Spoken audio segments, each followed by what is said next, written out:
Welcome to Last Breath Live, where we share strategies, tips, tricks, and tactics for hunting big whitetails, food plots, tree stands, trail cameras, and more. The goal of this series is to bring you educational outdoor content live as it happens in the field. Created by hunters, for hunters, thank you for tuning in to Last Breath Live. Do us a favor and subscribe to our channel. Turn on the bell notifications and drop us a comment in the section below. Unfortunately, it is raining, but today Garrett and I just went, Garrett went and picked up a new scope for our shotgun. So it's a Savage 212.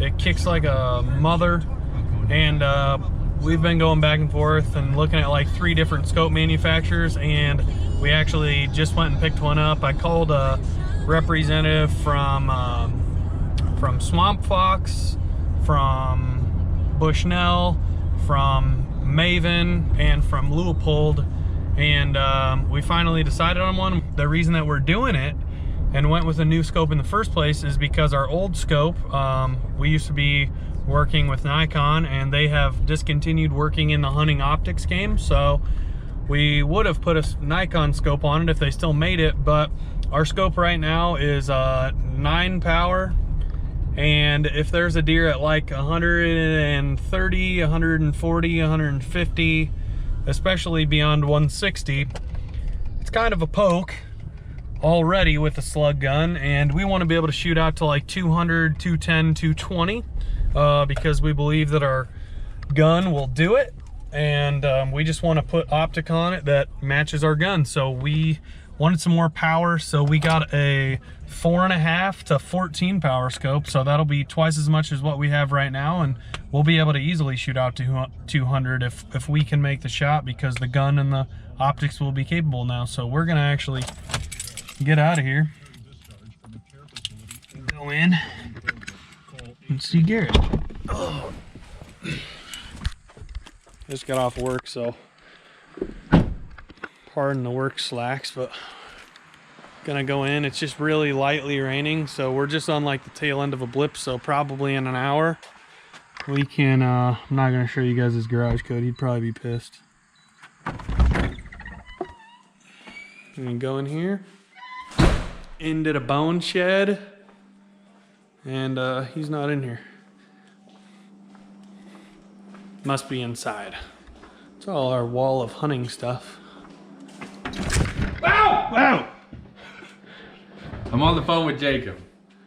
Jacob Wiedemeyer? Yes. Oh. Okay. Sorry, I probably scared Jake. So anyway, Grant just came over here, Jake. We take the shoes off. Oh yeah. Got the wall of bucks.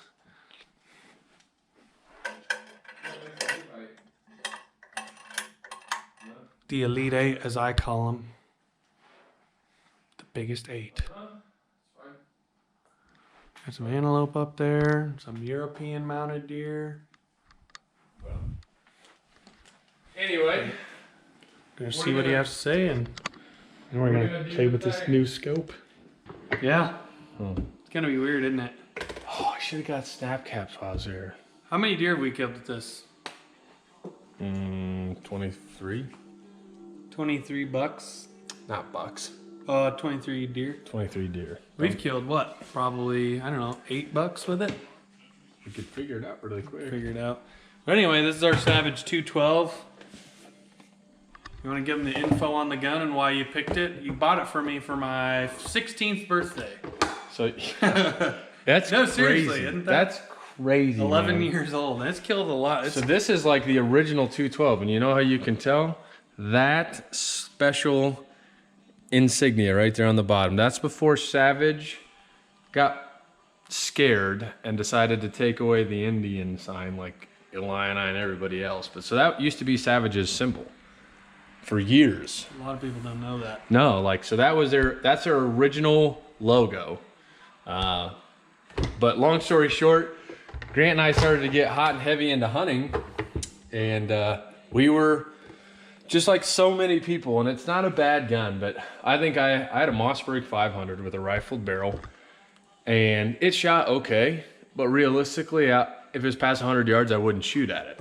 I just wasn't confident. I didn't think the gun could do it. And it really was pushing it, you know, with what we were using. So I was probably the first person I knew that had a 212. None of our friends had one. Or a 220. 220s are super hot right now. Yeah. As well.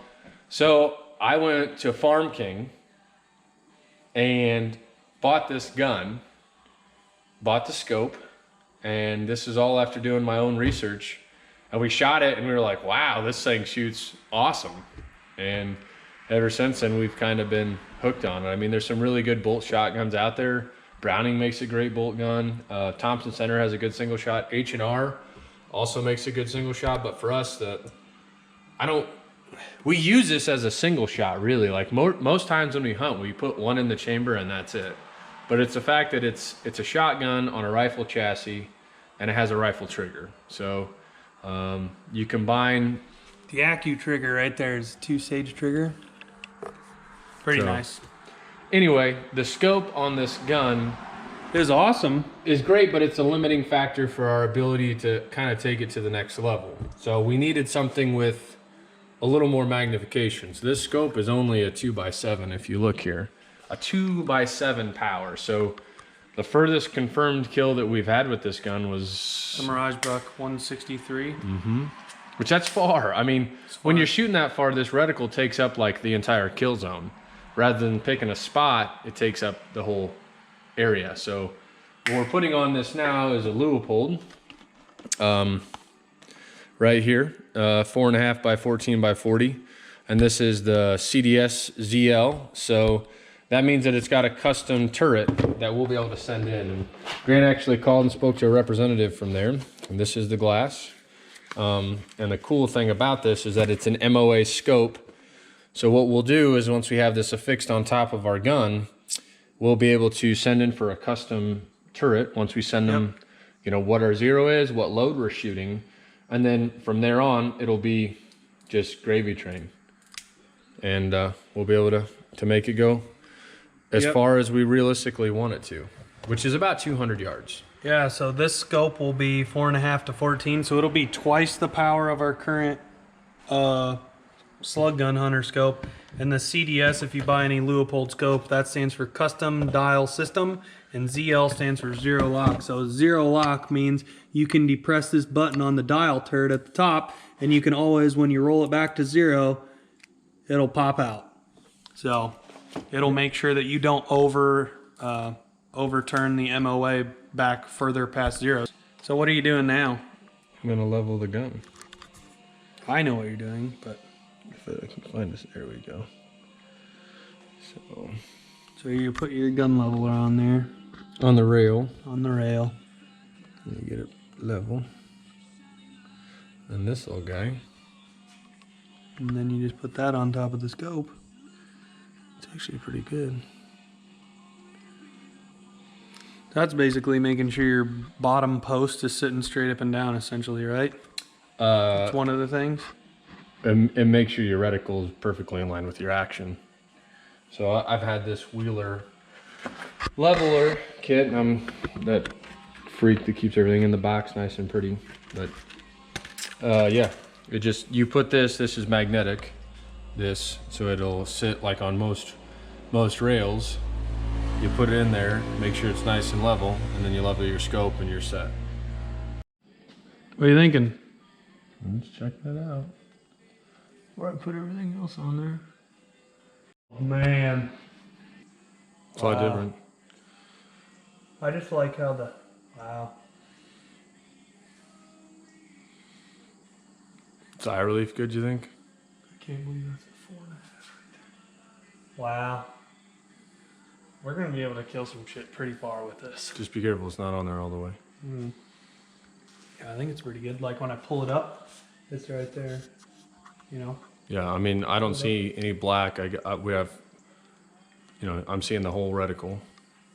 Yeah, I mean, if I don't put my face where it's supposed to be, I don't see it. Like Yeah, you're not. But when I'm where I'm supposed to be. Yeah, and you still have 5 awesome. inches before. I mean, there's no. 5 inches before you get a face full of scope. So price-wise, the reason why we end up going with the loopholed 4.5 to 14 CDS ZL.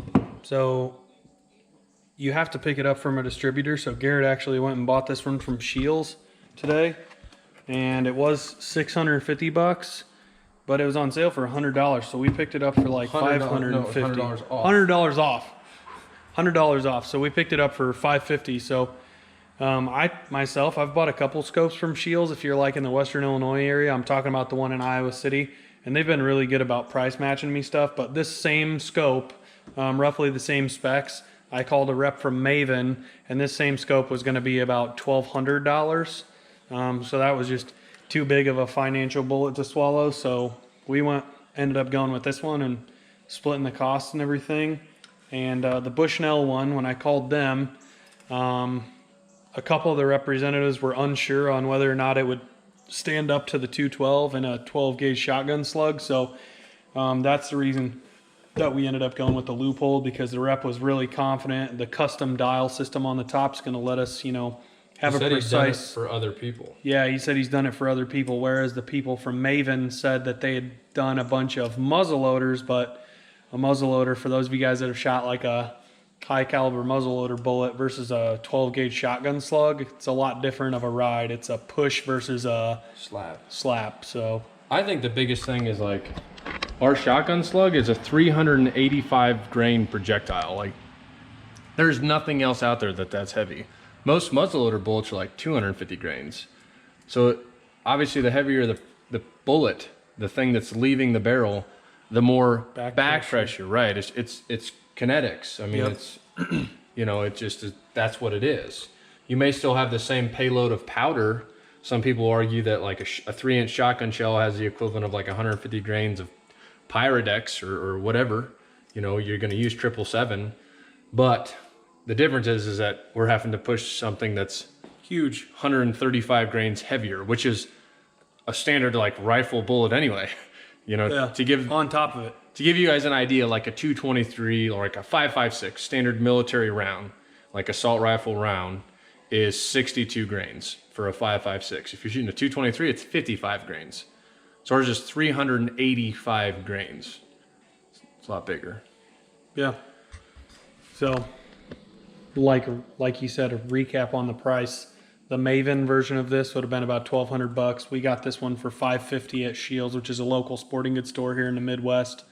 And then the Bushnell version, which they were kind of wishy-washy about if it was going to perform or not and hold on and still hold zero and stuff. It was a little cheaper than the loophole. They were like $500 on their website, so I'm assuming they could be bought a little bit cheaper, but we wanted to be confident, and with this turret on top, we know we got an MOA adjustment, so we should be able to get a couple hundred yards out of this thing now, no problem. Like you said, our biggest problem was that we wanted to turn 200 yards into a chip shot with this gun, because the gun will do it, but the optics and 7-power magnification before that was on this gun, it could do it, but when a big deer's rumbling in, your heart's starting to race, I would rather be able to pull up and put it exactly where I want to shoot him on the lung rather than pull up on his vitals.